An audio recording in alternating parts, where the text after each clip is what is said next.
الحمد لله الحمد لله رب العالمين الرحمن الرحيم مالك يوم الدين يا أيها الذين آمنوا اتقوا الله حق تقاته ولا تموتن إلا وأنتم مسلمون يا أيها الناس اتقوا ربكم الذي خلقكم من نفس واحدة وخلق منها زوجها وبث منهما رجالا كثيرا ونساء واتقوا الله الذي تساءلون به والأرحام إن الله كان عليكم رقيبا يا أيها الذين آمنوا اتقوا الله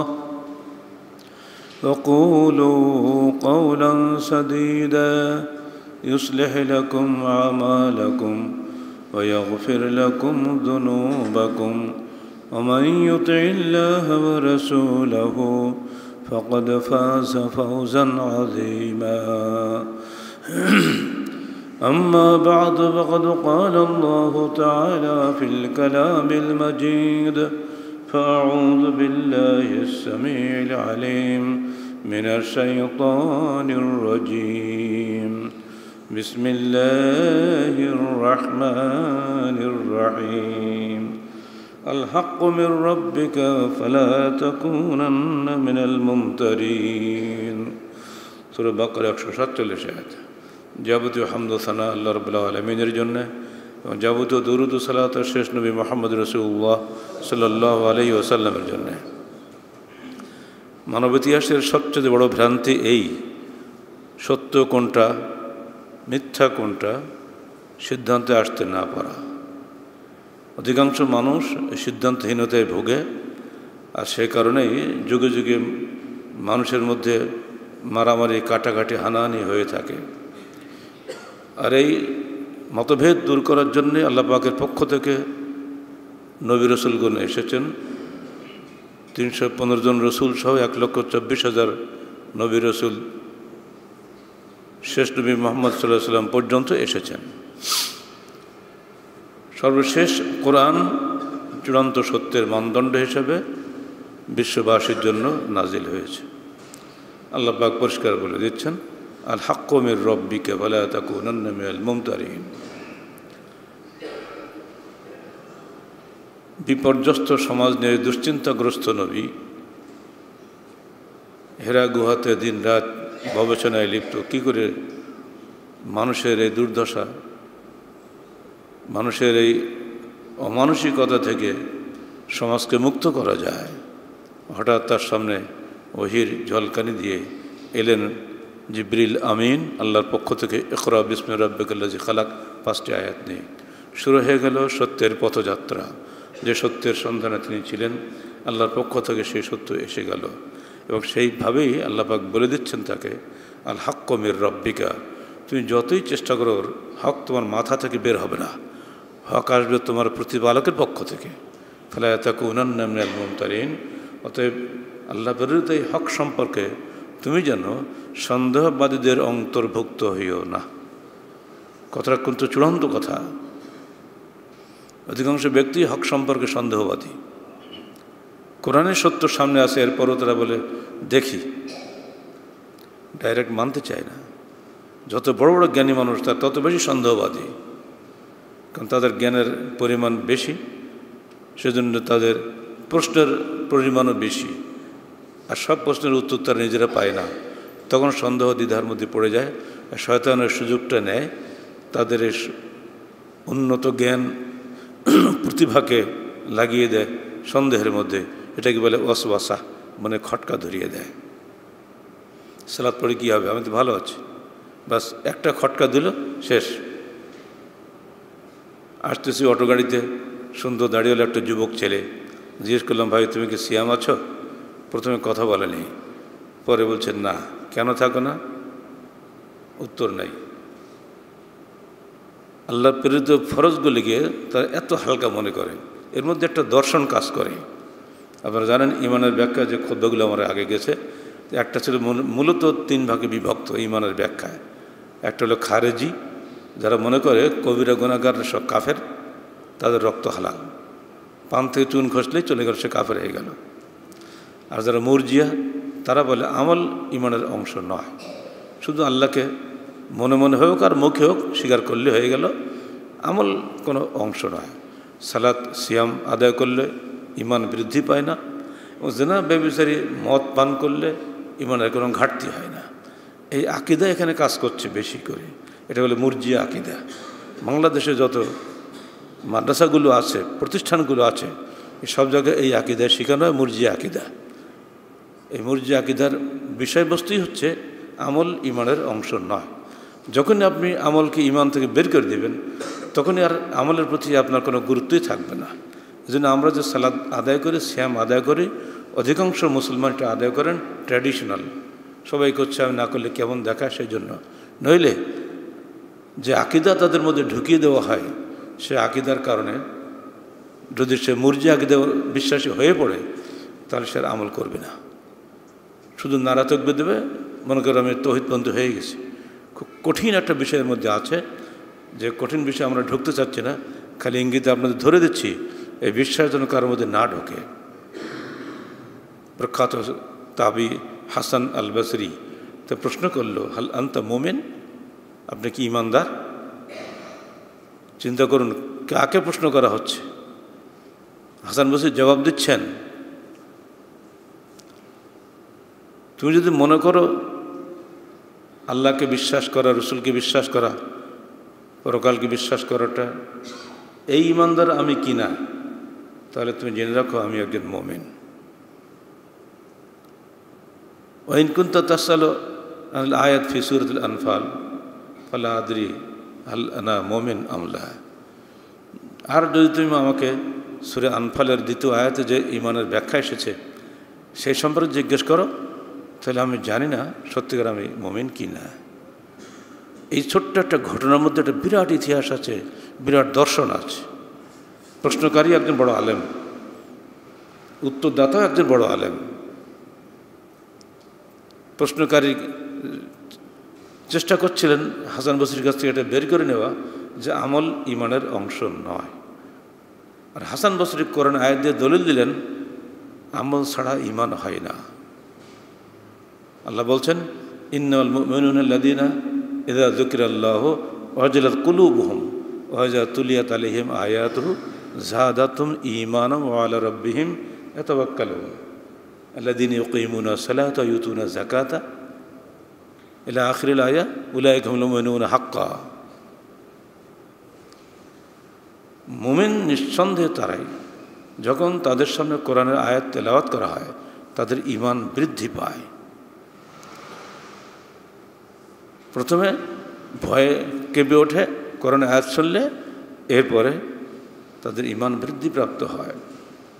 তারা সালাত কায়েম করে, তারা যাকাত আদায় করে, তারাই হলো মুমিনুনা হাক্কা, সত্যিকারের মুমিন। সূরা বাকারায় আল্লাহ পাক বলছেন, যারা কিবলা বদলের আগে যারা সালাত আদায় করেছেন বাইতুল মুকাদ্দাসের দিকে ফিরে, আর সালাতরত অবস্থায় ওহী নাজিল হলো কাবার দিকে ফিরে সালাত আদায় করার জন্য। উত্তর দিকে ফিরে যারা সালাত আদায় করছিলেন তারা দক্ষিণ দিকে ফিরে গেলেন, অর্থাৎ উত্তর দিকে হলো বাইতুল আকসা, দক্ষিণ দিকে হলো কাবা। তখন সাহাবীরা প্রশ্ন করলেন, হে আল্লাহ রসুল, আমরা যে এতদিন ধরে যে 17 মাস এই দিকে ফিরে সালাত আদায় করেছি, এবং ওই সময় যারা মরে গেছেন তাদের এই সালাতের অবস্থা কি হবে? তখন আল্লাহ পাক আয়াত নাজিল করলেন, ইন্নী লা উযীউ আমালা আমিল মিন ইন্নাল্লাহা লা ইউযীউ ইন্নী লা উযীউ আমালা আমিল মিনকুম মিন যাকারিন আও উনসা। তোমাদের নারী হোক বা পুরুষ হোক, তোমাদের কোনো আমল আমরা বিনষ্ট করি না। এখানে উত্তর হলো এই, ওখানে ঈমান আমল একই, আমল ইমানের অংশ, এতে কোনো সন্দেহ নাই। আল্লাহ ওখানে সালাতকেই ঈমান বলেছেন। দুর্ভাগ্য হলো এই, আমরা যখন সালাতকে, সিয়ামকে, হজকে, জাকাতকে ঈমানের অংশের বাইরে দিচ্ছি, তখন কিন্তু ওইদিকে আর আমার আগ্রহ থাকছে না, কারণ আমার ধারণা হয়ে গেছে শুধু বিশ্বাস করলে আমি জান্নাতে চলে যাব, আমারও কোনো প্রয়োজন নাই। এই বিশ্বাসের কারণে সমস্ত ইসলামের জীবনটাই বিপর্যস্ত হয়ে যাচ্ছে।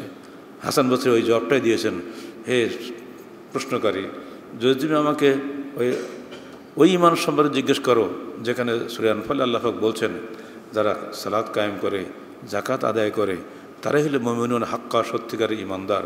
আমি হাসান বসরি জানি না আমি সত্যিকার অর্থে সালাত আদায় করতে পেরেছি কি না, সিয়াম পালন করতে পেরেছি কি না, আমি সত্যিকার প্র্যাকটিসিং মুসলিম কি না, ওটা তো নিজে নিজে বলা যায় না, ওটা আল্লাহর হাতে। দেখেন কত সাংঘাতিক বিষয়টা। আজকের মুসলমানদের মধ্যে যত সমস্যা তার মূল কারণ কিন্তু এখানে, বিশ্বাসগত কারণে বাংলাদেশের মুসলমান এখন 3 ভাগে বিভক্ত। একদল মুসলমান চরমপন্থী, যাদের সংখ্যা খুবই কম, সরকারের ভয়ে হোক পুলিশের ভয়ই হোক তারা এখন চুপ হয়ে আছে, কিন্তু তাদের আকীদা তৈরি হয়ে গেছে যে যে ব্যক্তি কবিরা গুনাহ করবে সে কাফের। এই আকীদা যতদিন দূর না করা যাবে ততদিন চরমপন্থী জঙ্গিবাদী কোশ্চেনগুলো দূর করা যাবে না। এজন্য এর বিরুদ্ধে আমাদের বই আছে, বক্তব্য আছে, সবই আছে। এই আকীদা সম্পূর্ণ বাতিল আকীদা। এই আকীদার লোকেরা আলীকে কাফের মনে করে হত্যা করেছিল দূর অতীতে। আজকেও ঠিক একই আকীদা বড় ওলামায়ে কেরামকে হত্যা করে বাংলাদেশকে আলেম থেকে নিশ্চিহ্ন করে দিতে চায়। এর মধ্যে জাতীয় এবং আন্তর্জাতিক চক্রান্ত আছে যাতে সত্যিকারের যোগ্য আলেমেরা বাংলাদেশে বাস করতে না পারে। এটা একটা কঠিন একটা দূরদর্শী চিন্তা নিয়ে পিছন থেকে কাজ করা হচ্ছে। আর এইসব ছোটো ছোটো তরুণ ছেলেদেরকে মগজ ধোলাই করে দিয়ে এই সমস্ত ইমানদার মানুষগুলিকে হত্যা করার জন্য নামিয়ে দেওয়া হয়েছে। এরা কিন্তু কোনো অমুসলিমকে হত্যা করবে না, এরা কোনো গানের দল হত্যা করবে না, এরা কোনো মদের আড্ডাখানায় যাবে না। ওরা দেখে দেখে মানে জাইয়েদ আলেমগুলোকে ধরে ধরে মারার চেষ্টা করবে। কারণ এদের ধারণা এসব আলেমরা যেহেতু সরকারের তাবেদারি করে, ওদের আলেমগুলো সাফ করে দাও, সব ঠিক হয়ে যাবে। অর্থাৎ ওদেরকে যারা যেভাবে চালাচ্ছে সেইভাবে চলে। মূলত এই আকীদাটাই কাজে লাগানো হচ্ছে, যে আকীদা তাদেরকে খারেজি বানিয়ে দিয়েছে। আর চরমপন্থী সম্পর্কে ইবনে মাজাতে হাদিস এসেছে, এই আল খাওয়ারিজ কেলাবুন নার, খারেজিরা হলো জাহান্নামের কুকুর। কুকুরের মধ্যে স্বভাব হবে, সামনে পেলে আজ্ঞারাশি ঝাঁপ দিয়ে পড়ে। এরা ঠিক তেমনি যদি কাউকে মনে করে একে মারতে হবে, তাকে ঝাঁপ দিয়ে তাকে মেরেই ফেলবে। ওর কঠিন একটা বিষয়। এই আকীদার লোক যদিও কম, কিন্তু এরা আছে। আর এর বিপরীতটাই হচ্ছে মুরজিয়া আকীদা, যারা বলে কোনো আমল টামল লাগবে না, শুধু হৃদয়ে স্বীকার করলেই হবে, জাহমিয়াদের আকীদা। আর মুখের স্বীকারটা বলে মুরজিয়াদের আকীদা, আমলের কোনো প্রয়োজন নাই।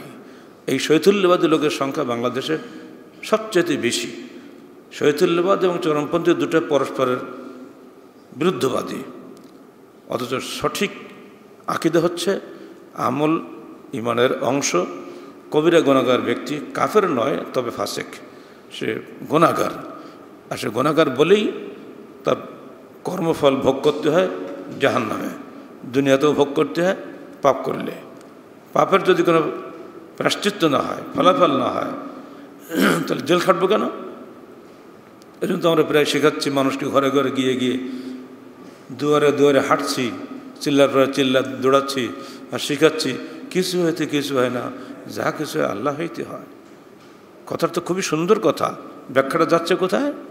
চোর বলবে আমি তো চুরি করি না, আল্লাহ চুরি করে। এটা ঠিক হবে?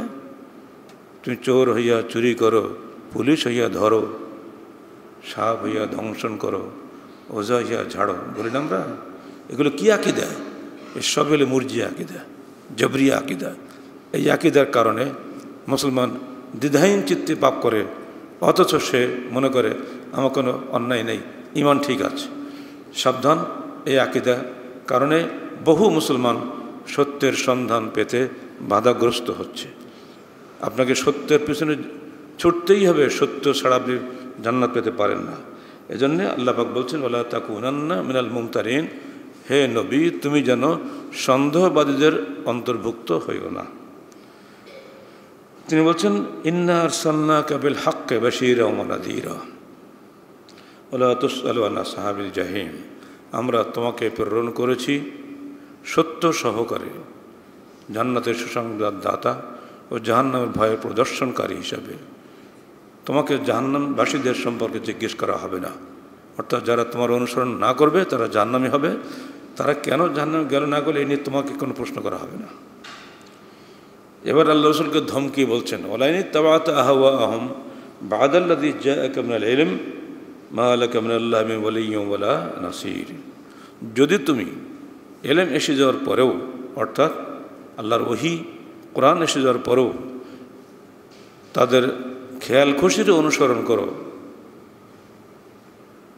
মা লাকা মিনাল্লাহি মিন ওয়ালিয়্যিন ওয়ালা নাসীর, তাহলে আল্লাহর পক্ষ থেকে তোমার জন্য কোনো অভিভাবক বা সাহায্যকারী থাকবে না। কঠিন ধমকি, নবীকে এই কথা বলা হচ্ছে। আমরা যদি কোরআন আসার পরেও আমাদের প্রবৃত্তির অনুসরণ করি বা অন্য কারোর কথাবার্তা অনুসরণ করি, আমাদের কিন্তু একই ধমকির অবস্থা হচ্ছে। কারণ কোরআন এমন একটা জিনিস যে সম্পর্কে আল্লাহ নিজেই সাক্ষ্য দিচ্ছেন, লা ইয়াতিহিল বাতিলু মিন বাইনি ইয়াদাইহি ওয়ালা মিন খালফিহি তানজিলুম মিন হাকিমিন হামিদ। এই কোরআনে কোনো মিথ্যার প্রবেশাধিকার নাই, সামনে থেকে বা পিছন থেকে কোনোভাবেই। এটা নাজিল হয়েছে মহাপ্রশংসিত, মহাবিজ্ঞ, মহান সত্য আল্লাহর পক্ষ থেকে। রসুল সম্পর্কে কি বলা হচ্ছে? আল্লাযী নফস মুহাম্মাদিন বিয়াদিহি মা খারাজা মিন্নি ইল্লা হাক্ক। যার হাতে মুহাম্মাদের জীবন, তার কসম করে আমি বলছি, কখনোই আমার জবান থেকে সত্য ছাড়া মিথ্যা কথা বের হয় না। আমা ইয়ানতিকু আনিল হাওয়া ইন হুয়া ইল্লা ওয়াহয়ুন ইউহা। আমার রসুল কোনো কথা, শারঈ বিষয়ে কোনো কথা নিজের ইচ্ছা মতো বলেন না, যতক্ষণ তার কাছে ওহী নাজিল না হয়। বোঝা গেল কোরআন এবং সহিহ হাদিস নিঃসন্দেহে সত্য এবং যাবতীয় সত্য মিথ্যার চূড়ান্ত মানদণ্ড। আল মিজানুল আকবর হুয়া নবী সাল্লাল্লাহু আলাইহি ওয়াসাল্লাম। কুল্লু শাইইন ইয়াদাউ আলাইহি ফামা ওয়াফাকাহু ফাহুয়া হাক্কুন ওয়া মা খালাফাহু ফাহুয়া বাতিলুন। সবচেয়ে বড় মানদণ্ড হচ্ছে আল্লাহর নবী। যে কোনো মতভেদে আপনি সেখানেই প্লেস করুন আপনার যে বিষয়টি রসুলের সিদ্ধান্তের অনুকূলে হবে, ফাহুয়া হাক্কুন, ওটা সত্য। ওয়া মা খালাফাহু, যেটা তার বিপরীত হবে, ফাহুয়া বাতিলুন, ওটা বাতিল হিসেবে গণ্য হবে। অতএব সত্য মিথ্যার এই মতভেদের মধ্যে ইসলাম পরিষ্কার বলে দিয়েছে, কোরআন এবং সহিহ হাদিসের চূড়ান্ত মানদণ্ডের বাইরে অন্য কোনো কিছুই সত্য মিথ্যার মানদণ্ড হিসেবে গণ্য হবে না। এবার একটা প্রশ্ন হলো, সত্য মিথ্যা মিশিয়ে যদি আমরা চলি তাহলে সমাজে আমি ভালোভাবে চলতে পারি, কেউ ডিস্টার্ব করে না। না, এটা চলবে না, এটা ইহুদিদের স্বভাব। আল্লাহ পাক বলছেন, ওয়ালা তালবিসুল হাক্কা বিল বাতিল ওয়া তাকতুমুল হাক্কা ওয়া আনতুম তা'লামুন। তোমরা জেনে বুঝে হকের সঙ্গে বাতিল মিশ্রণ করো না। দুধের সঙ্গে গোচনা মিশালে যেমন সেটাকে দুধ বলা হয় না, হকের সঙ্গে বাতিল মিশালে ওটাকে হক বলা হয় না। আপনি হয়তো যুক্তি দিবেন, কিছু অংশ হক, কিছু অংশ বাতিল, আল্লাহ বাতিলটা মাফ করে দেবে, হকটা জান্নাতে চলে যাব। জি না, আপনার হৃদয় একটা। মা জার আল্লাহ কালবানে ফি জওফিন মা কান লিরাজুলিন কালবানে ফি জওফিহি। আল্লাহ পাক একটা মানুষের পেটের মধ্যে দুটা কলব দেন নাই। এক কলবে আপনি সত্যের অনুসরণ করবেন, আর এক কলবে বাতিলের অনুসরণ করবেন, মিক্সড একটা বস্তু নিয়ে আপনি কবরে চলে যাবেন। আল্লাহ আপনাকে জান্নাতে দেবে না জাহান্নামে দেবে? নিঃসন্দেহে আপনাকে জাহান্নামেই যেতে হবে। অতএব মিশাবেন না।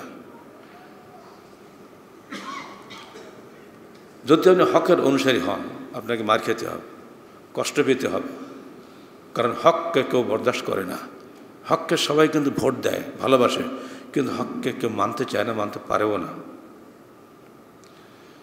আর সেই জন্য আল্লাহ পাক তার রসুলকে উপদেশ দিচ্ছে, ইন্না রব্বাকা ইয়াকদি বাইনাহুম ইয়াওমাল কিয়ামাহ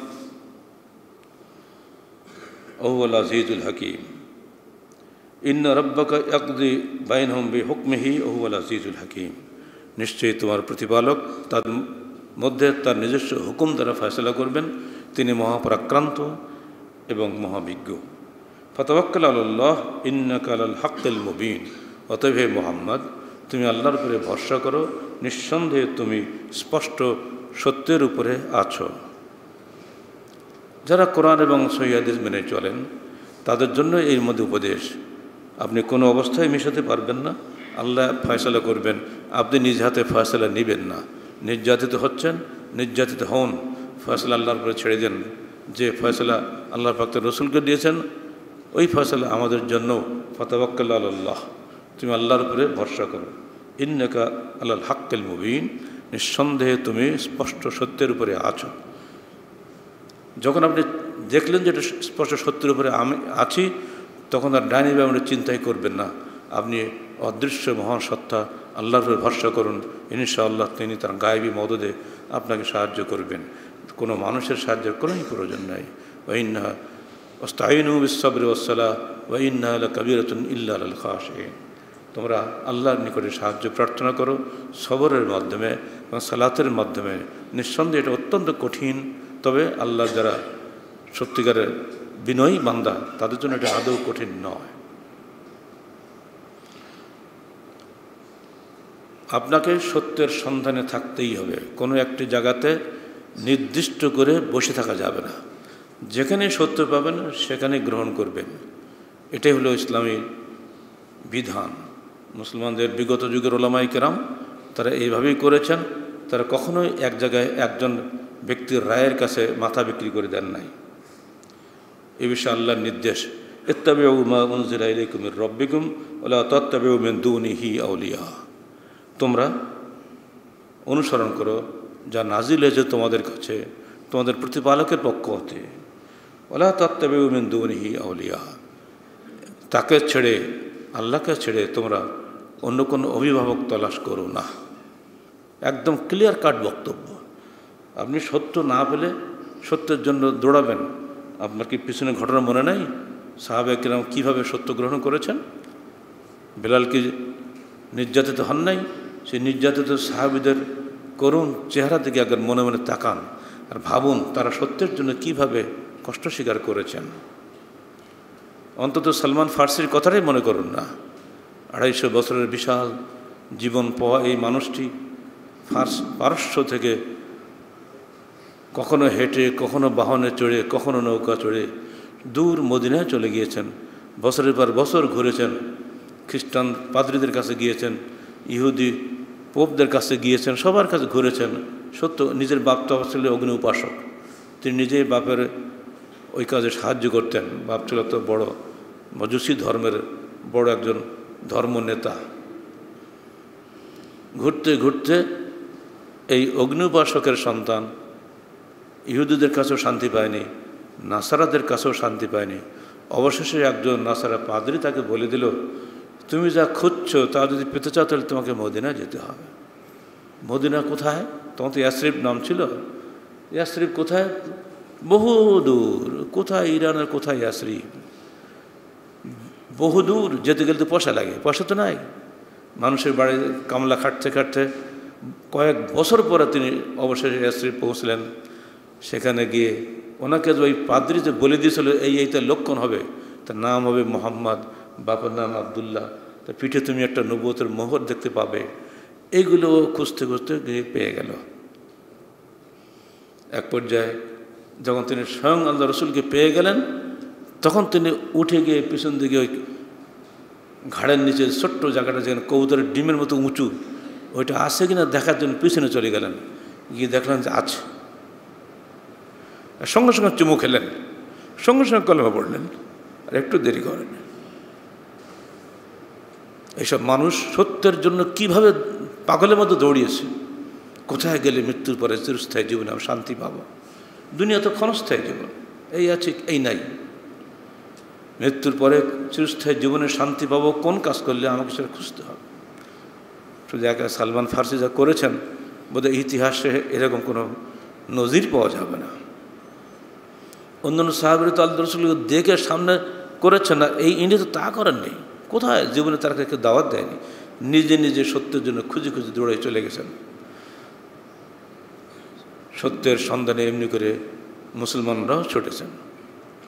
মুসলমানদের মধ্যে যাদেরকে আমরা অনুসরণ করি, বিশেষ করে 4 ইমামের প্রত্যেকেই কথা বলে গিয়েছেন। তাদের কথাগুলি আমাদের মাথায় থাক, কিন্তু আমরা তাদের নাম ভাঙিয়ে যেগুলো করছি এগুলো কিন্তু তা নয়।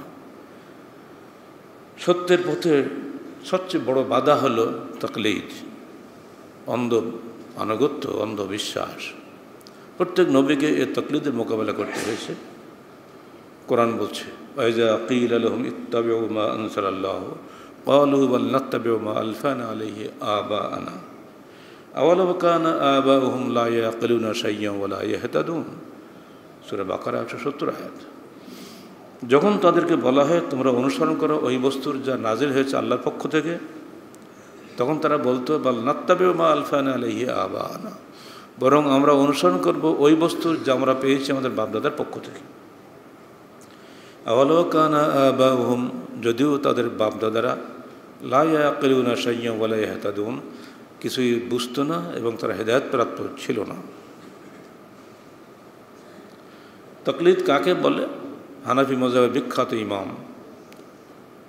মিরকাতের লেখক আল্লামা মোল্লা আলী কারি হানাফি বিখ্যাত ফিকহ গ্রন্থ মুসাল্লামুস সুবুতের মধ্যে পরিষ্কার ব্যাখ্যা দিয়েছেন, ওয়া কবুল ও কওলিল গায়রে বিলা দলিলিন ফাকান্নাহু লিকাওলিহি জাআলাহু কালাদাতান ফি উনুকিহি।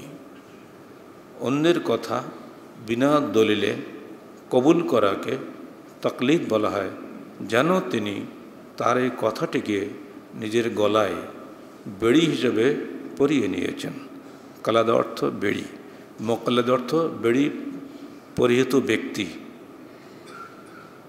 আর বিপরীত হচ্ছে ইত্তিবা, কবুল ও কওলিল গায়রে মা দলিলিন, দলিল সহ অনুসরণ করাকে ইত্তিবা বলা হয়। এখানে যে পার্থক্য আহলে হাদিসের সঙ্গে অন্যরা তাদের মযহাব অনুসরণ করেন, মযহাবী সিদ্ধান্তের অন্ধ অনুসরণ করেন, আহলে হাদিসরা হাদিসকে অগ্রাধিকার দেন। অনেক বন্ধু বলে থাকেন আহলে হাদিসরাও তো তাকলীদ করে, বিভিন্ন আলেম ওলামা তাকলীদ করে না।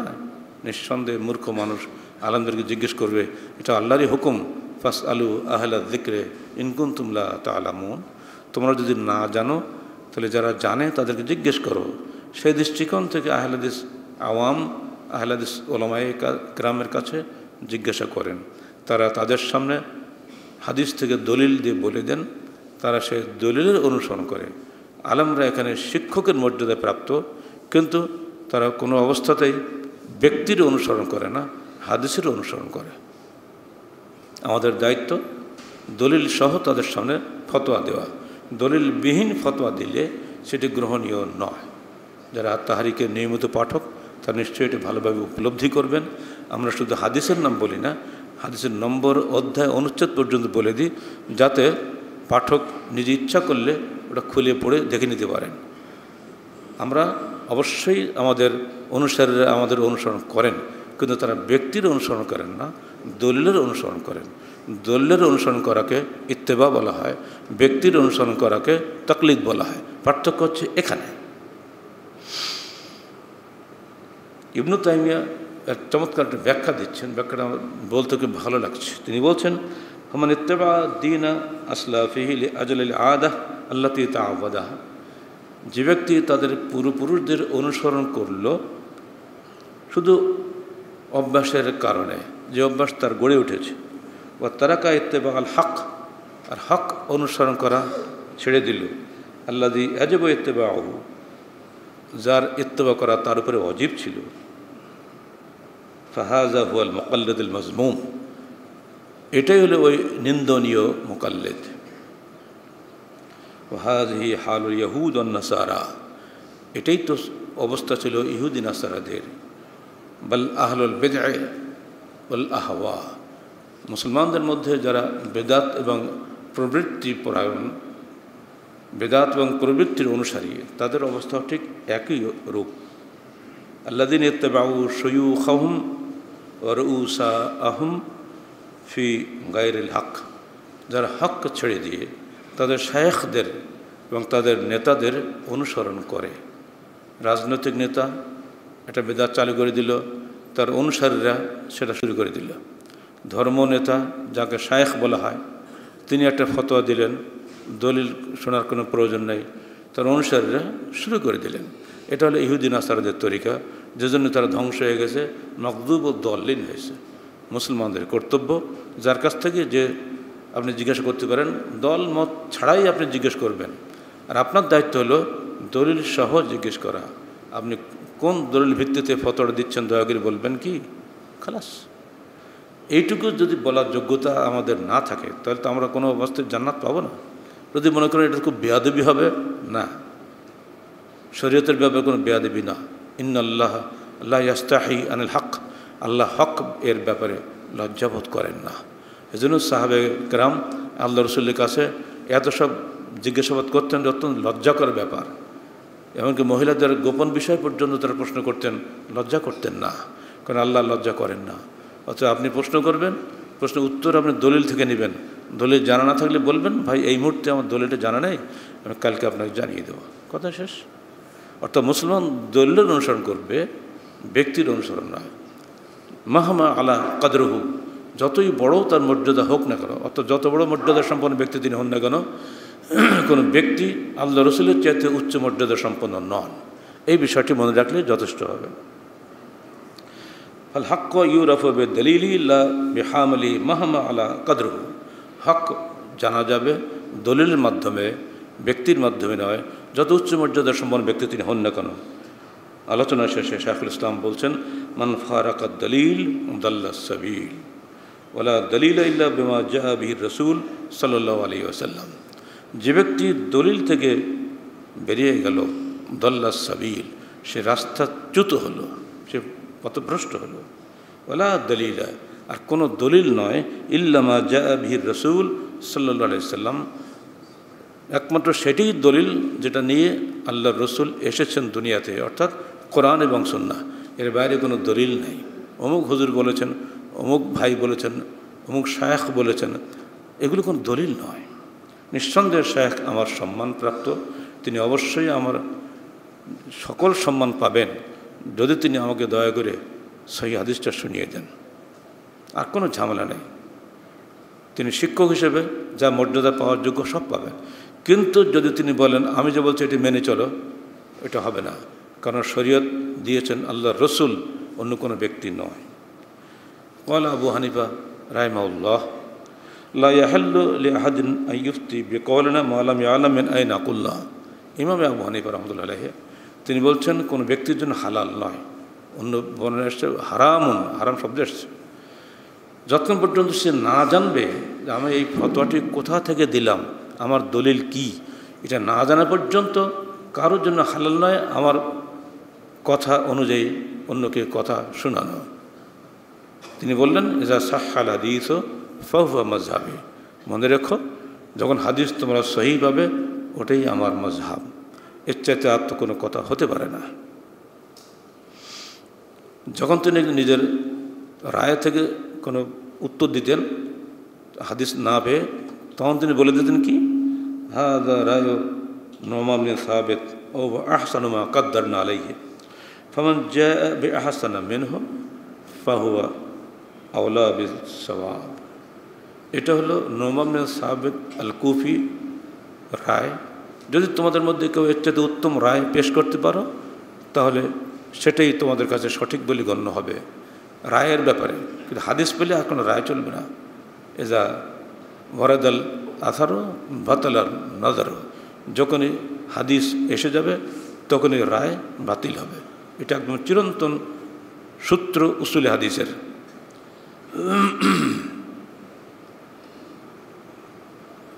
শাহ ওলিউল্লাহ দেহলভী, তিনি হাকিমুল উম্মা বলে পরিচিত, ভারত গুরু বলে পরিচিত, ভারতীয় উপমহাদেশের সকল দলমতের নিকটে শ্রদ্ধেয় ব্যক্তিত্ব। তিনি ইস্তেখারা করে ঘুমাতেন। কখনো কখনো মনের মধ্যে ফার্সি ভাষায় এলহাম হতো, কখনো কখনো আরবি ভাষায় এলহাম হতো। আর তখনই উঠে যেটা ও এলহাম হয়তো ফার্সিতে, ওরা ফার্সিতে লিখতেন, যখন এলহাম হতো আরবিতে, উনি আরবিতে লিখতেন। এই লেখাগুলি একত্রিত করে একটা বই হয়েছে, তার নাম তফিমাতে এলাহিয়া। এটা খুব দুর্লভ গ্রন্থ। আমি এটা খোঁজ করার জন্য ভারতে পাইনি, দিল্লিতে ওনার মাদ্রাসা রহিমের লাইব্রেরিতেও পাইনি, অবশেষে লাহোরে পেয়েছিলাম। তো লাইব্রেরিওয়ালা বইটা আমাকে দেন নাই, বললেন আপনি ফটো করে নেন। তো আমার যেখানে প্রয়োজন থিসিসের স্বার্থে ওই পৃষ্ঠাগুলি ফটো করে নিয়ে আসছি। সেখান থেকে আহলে জান্নাত কিও কোনো বইয়ের মধ্যে একটা দলিল দিয়েছি, ওটা বাংলায়, ওটা আমি আরবিতে শুনিয়ে দিই। ওনার কাছে এটা তাফহিম হয়েছিল আল্লাহর পক্ষ থেকে, সেটা উনি বলছেন। এটা উনি বললেন যে এটা আমার কথা না, আল্লাহ আমাকে ইলহাম করে আমি সেটাই লিখি। মানে ওনার দারুণ একটা আস্থা কথাগুলির উপরে। তিনি বলছেন তারাল আম্মা সিয়্যিমা আল ইয়াওম ফি কুল্লি কুতরিন ইয়াতাকায়্যাদুনা বিমাযহাবিন মিন মাযাহিবিল মুতাকাদ্দিমিন ইয়ারাউনা খুরুজ আল ইনসান মিন মাযহাবিন মান কাল্লাদাহু ওয়ালাউ ফি মাসআলাতিন কাল খুরুজ মিনাল মিল্লাহ কান্নাহু নবিয়্যুন বুইসা আলাইহি আফতারাকাত তাআতাহু আলাইহি আফতারাদাত তাআতাহু আলাইহি ওয়া কানা আওয়ালুল উম্মাহ ক্বাবলা আল মিআতির রাবিআহ গায়রা মুতাকায়্যিদিন বিমাযহাবিন ওয়াহিদিন বিআইনিহি তফহিমাত ইলাইহা প্রথম খণ্ড 151 পৃষ্ঠা। তিনি বলছেন, হে পাঠক, তুমি সাধারণভাবে দেখবে এখন, বিশেষ করে আজকের দিনে, ফি কুল্লি কুতরিন পৃথিবীর বিভিন্ন আনাচে কানাচে ইয়াতাকায়্যাদুনা বিমাযহাবিন মিন মাযাহিবিল মুতাকাদ্দিমিন বিগত যুগের কোনো একটা মযহাবের উপরে তারা সবাই তাকলিদ করে, অনুসরণ করে নির্দিষ্টভাবে। ইয়ারাউনা খুরুজাল ইনসান মিন মাযহাবিন মান কাল্লাদাহু ওয়ালাউ ফি মাসআলাতিন কাল খুরুজ মিনাল মিল্লাহ। যে মযহাবের সে অনুসরণ করে তার কোনো একটি মসলা থেকে যদি সে বেরিয়ে যায়, এটাকে সে ইসলাম থেকে খারিজ হওয়া বলে মনে করে। চিন্তা করছেন, কঠিন কথা না? কান্নাহু নবিয়্যুন বুইসা আলাইহি, যেন তার ওই মযহাবের ইমাম একজন নবী যাকে তার নিকটে প্রেরণ করা হয়েছে।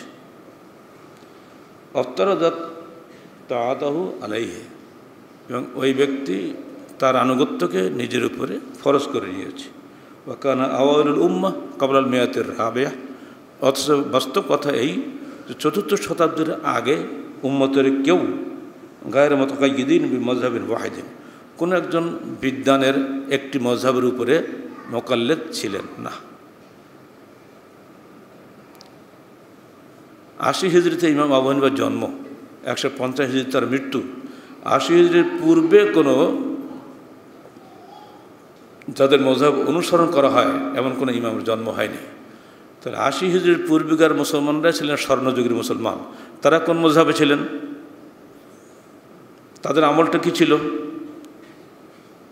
এখন কোনো উত্তর আমরা দিতে পারি না। আমরা তো তাদেরই পথ অনুসরণ করে চলবো, এটাই তো সঠিক। কারণ রাসূলুল্লাহ সাল্লাল্লাহু আলাইহি ওয়াসাল্লাম এবং খোলাফায়ে রাশিদিনের যুগ চলে গেছে, 40 হিজরির মধ্যেই শেষ হয়ে গেছে। সেই সময় তো স্বর্ণযুগ ছিল। সে স্বর্ণযুগে কি কোনো এসব মযহাব ছিল? কিছুই ছিল না।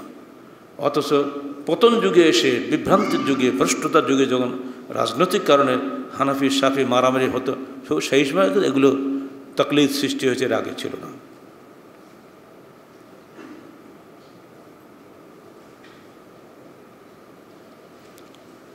এখানে গিয়ে কয়েকটা দৃষ্টান্ত দিলে আপনারা বুঝতে পারবেন কত সহজে তারা এগুলো করতেন। তার আগে একটা প্রশ্নোত্তর বলে দিই। ইমাম সৈয়দীর নাম আপনারা সবাই জানেন। ইসলামের ইতিহাসে এত বড় লেখক, প্রায় 900-র উপরে গ্রন্থের লেখক তিনি। 600-র উপরে বইয়ের তিনি লেখক। এত বড় লেখক আর জন্ম হয়নি। তাফসীর জালালাইন যার অন্যতম কীর্তি, সব জায়গাতে পড়ানো হয়। ওনাকে প্রশ্ন করা হলো, আন হানাফিন ইয়াকুল ইয়াজুজু লিল ইনসান আন ইয়াতাহাওয়ালা হানাফিয়ান ওয়া লা ইয়াজুজু লিল হানাফি আন ইয়াতাহাওয়ালা শাফিঈয়ান আও মালিকিয়ান আও হাম্বলিয়ান। বলা হতো সেই সময় একজন মানুষকে হানাফি হওয়া জায়েজ, কিন্তু একজন হানাফিকে শাফি, মালিকি বা হাম্বলি হওয়া জায়েজ নয়। হে ইমাম সৈয়দী, এই কথাটা সম্পর্কে আপনার মন্তব্য কী? তিনি জবাব দিচ্ছেন, আল্লাহ দলিল আলাইহে মিন কিতাবিন ওয়ালা সুন্নাতিন ওয়ালা ইউরাদ লানা ফিহে হাদিসুন সহিহুন ওয়ালা দাঈফুন। এই ব্যাপারে কোনো কোরআন বা কোনো সুন্নাহ নাজিল হয়নি এবং এই বিষয়ে কোনো সহি বা জয়ীফ কোনো হাদিস আমার জানা নেই। এবং ওয়া খিলাফুল ইজমা, আর এরূপ করাটা ইজমাই উম্মতের খেলাফ। একজন হানাফি শাফি হতে পারবে না, মালিকি হতে পারবে না, হাম্বলি হতে পারবে না, কিন্তু অন্যরা সবাই হানাফি হতেই হবে। এই যে সেই সময় ফতোয়া চলছিল, এর বিরুদ্ধে উনি এই ফতোয়া দিয়ে দিলেন যে অসম্ভব, এটা হতেই পারে না। কারণ মুস্তাহিদিন আইম্মাদের সকলের এই বিষয়ে একমত। ওয়াকানাল মুস্তাহিদুন মিনাল আইম্মাতিল উম্মাহ কুল্লুহুম ইয়াহুসসুনা আসহাবাহুম আন ইয়ামালু বিযাহিরিল কিতাবি ওয়াস সুন্নাহ।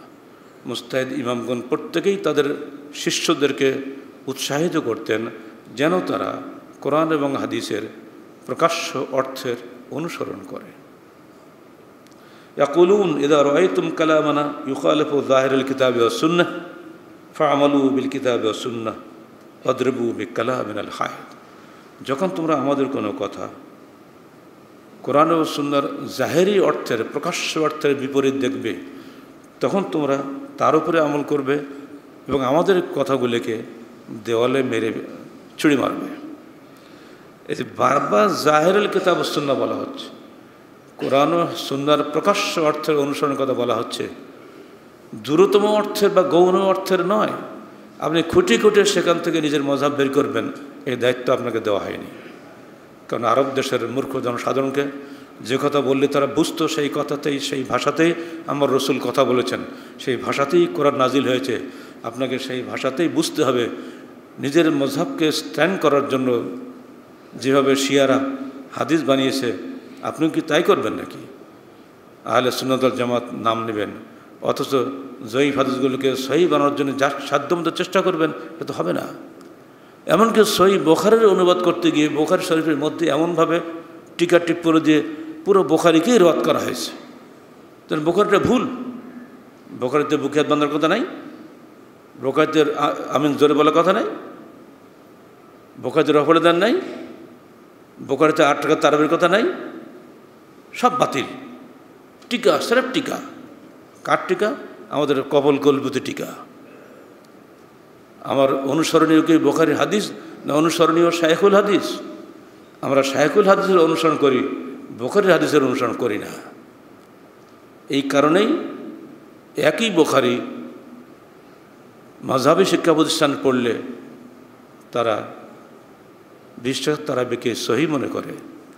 একই বুখারী যখন নওয়াজে পড়া হয় তখন তারা 8 টাকা তারাবিটাকেই গ্রহণ করে, কারণ জাহেরুল কিতাব ওয়াস সুন্নাহ, এটা জাহেরি কিতাব, প্রকাশ্য দেখতে পাচ্ছি।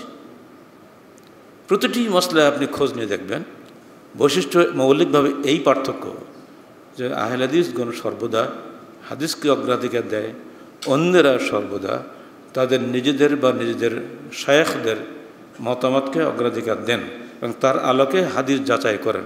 আহলে হাদিসরা হাদিসের আলোকে রায় যাচাই করেন। আর এটাই হলো আহলে সুন্নাত ওয়াল জামাতের সঠিক আকীদা। এই আকীদার বাইরে যাওয়ার কারণেই আজকে আমাদের জীবনে মতভেদ এখন হয়ে দাঁড়িয়েছে, একেবারে পরস্পরের মারামারি পর্যায়ে চলে গেছে। দূর অতীতের একটা ঘটনা স্মরণ করে দিই। আপনারা জানেন সবাই, হালাকু খাঁ বাগদাদ ধ্বংস করেছিল, এটা সবাই জানে। কিন্তু এটা কি জানেন যে হালাকু খাঁ মুসলমান ছিল না? সে কী করে মুসলমানদের রাজধানী হামলা করল? মুসলমানদের মধ্য থেকে যদি তাকে আমন্ত্রণ করে ডেকে না আনা হয়তো, সে কোশ্চিনকালে বাগদাদে ঢুকতে পারত কি? তৎকালীন বিশ্বে বাগদাদ ছিল পৃথিবীর সবচেয়ে শক্তিশালী একটা রাষ্ট্র। সেনাবাহিনী বলুন, অর্থশক্তি বলুন, জনশক্তি বলুন, এত বড় শক্তিশালী কোথাও ছিল না। অথচ সেইখানে হানাফি শাফি দ্বন্দ্বের কারণেই তারাই যে হালাকু খাঁকে ডেকে এনেছে। প্রধানমন্ত্রী ইবনুল আলকামী ছিলেন শিয়া, অন্য নামের ছিল কেউ শাফি কেউ হানাফি। নিজেদের মধ্যে মতবিরোধকে দূর না করে বরং বাইরের শত্রু ডেকে এনে তুষ নগরীর চাবি দিয়ে দিল হানাফিরা, শাফিদের খতম করার জন্য ডেকে নিয়ে আসলো। যখন হালাকু খাঁ তুষ নগরীতে ঢুকলো তো হানাফি শাফি দেখেনি, যা পেয়েছে মুসলমান সবগুলিকে কেটে ফেলেছে। হাফিজ ইবনে কাসির বলছেন 40 দিনে 41 লক্ষ মানুষকে হত্যা করেছিল সে। এবং সেসব মানুষের লাশ পচা দুর্গন্ধে আরও বহু মানুষ ডায়রিয়া এমনি মরে গেছে। হতভাগা এই মাযহাবী দ্বন্দ্ব, এই তাকলিদের দ্বন্দ্ব, আর কিচ্ছু না, সেটা তাকলিদ, আমারটা ঠিক তোমারটা বেঠিক। এগুলো দেখেই ইমাম গাজ্জালী রহমতুল্লাহ আলাইহি অনেক কথা লিখেছেন। আর শাহ ওয়ালিউল্লাহ দেহলির কথা তো শুনলেনি, যে একটা মসলা থেকে যদি বেরিয়ে যায়, কান্ন নবীন বয়েস আলাইহি, সে যেন একজন নবী তার কাছে পাঠানো হয়েছে। এই যে অন্ধবিশ্বাস, উলামায়ে কেরাম কোনো বিষয়ে মতভেদ করতেই পারেন, এই মতভেদ করার জন্য পরস্পর ইসলাম থেকে খারিজ হয়ে যায় না, যতক্ষণ পর্যন্ত সেটা কুফর ও ইসলামের পর্যায়ে না যায়। অথচ আমরা ছোট্টখাটো বিষয়গুলো নিয়েই এত বড় করে দেখেছি, ফলে আজকে মুসলমানের মারামারি কাটাকাটি। পবিত্র রমজান মাসে 656 হিজরির হানাফি এবং শাফি উভয় পক্ষের আলেমরা ফতোয়া দিয়েছিলেন যে তোমাদের এখন সিয়াম প্রয়োজন নাই, রমজানের ফরজ সিয়াম এখন প্রয়োজন নাই। কারণ যদি তোমার ফরজ সিয়াম রাখো, মারামারি করতে গেলে যে শক্তি লাগে, শক্তি কমে যাবে। কি বলবেন এখন? আলহামদুলিল্লাহ বলবেন, নাউজুবিল্লাহ বলবেন? একটু বলেন শুনি একটা। আমি এই ফতোয়া কি আজকে হচ্ছে না? 5ই রমজান থেকে শুরু হয়েছে সিলেটে মারামারি। সমস্ত ওলামা পরিষদের ব্যানারে হাজার হাজার মানুষ জমা হচ্ছে কোর্ট পয়েন্টে। কি উদ্দেশ্য? আহলে হাদিস মসজিদ ভাঙো, আহলে হাদিস হটাও। এবং সারা দেশে চলবে এখন এই কারবার। এরা কোরআন হাদিসও মানে না, দেশের সংবিধানও মানে না।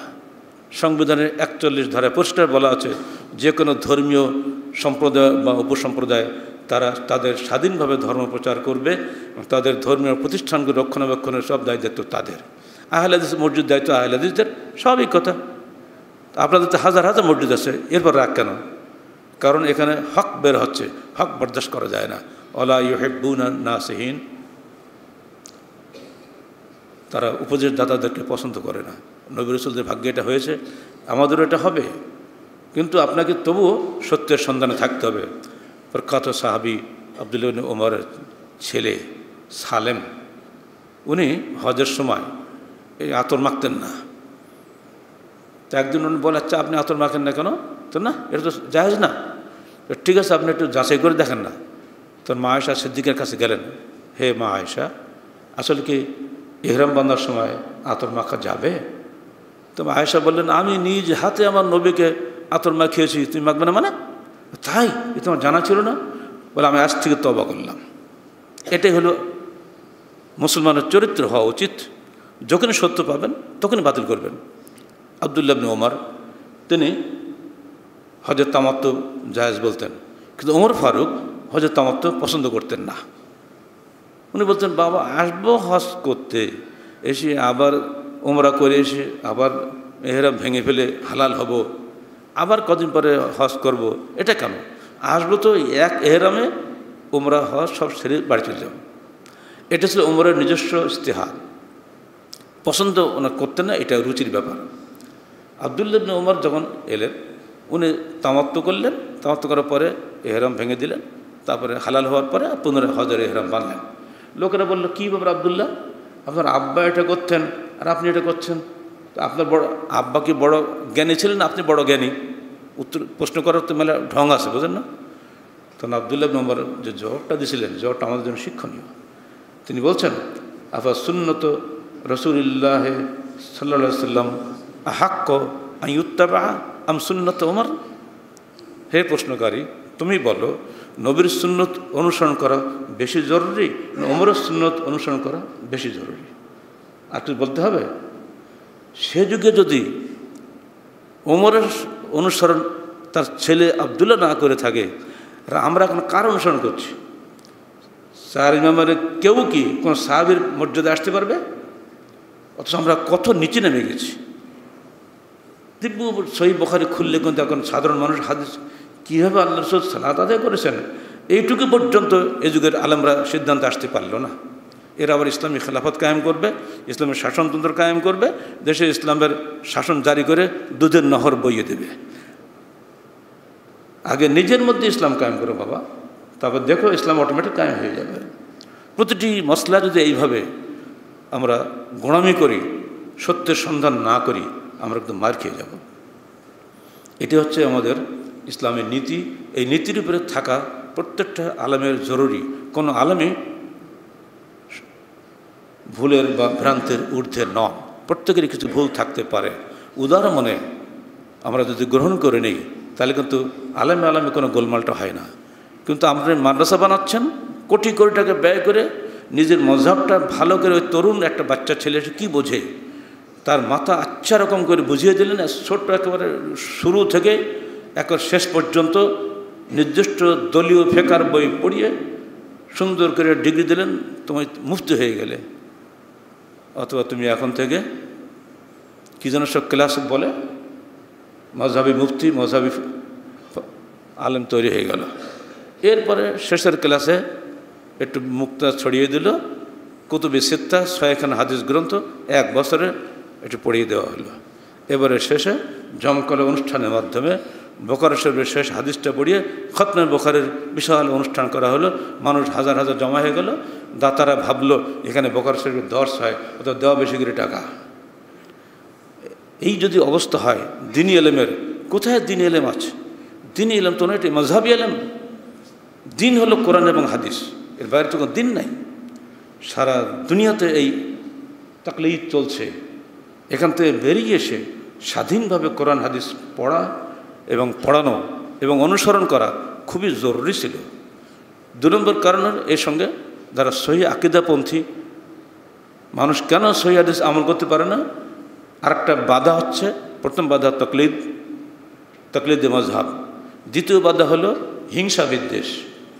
দুজনেই আমরা সহি আকীদার আলেম, কিন্তু আপনি আমাকে হিংসা করেন, তো আমার বই আপনি শুয়েও দেখবেন না, আমার বক্তব্য আপনি জীবনও শুনবেন না। এই যদি হিংসা আমরা পরস্পরে করি, তাহলে এ কারণেও অনেক সময় অনেক লোক সত্য থেকে দূরে থাকে। মৌলিকভাবে মযহাবি তাকলিদ যেমন নিষিদ্ধ, ঠিক হিংসা করাও নিষিদ্ধ।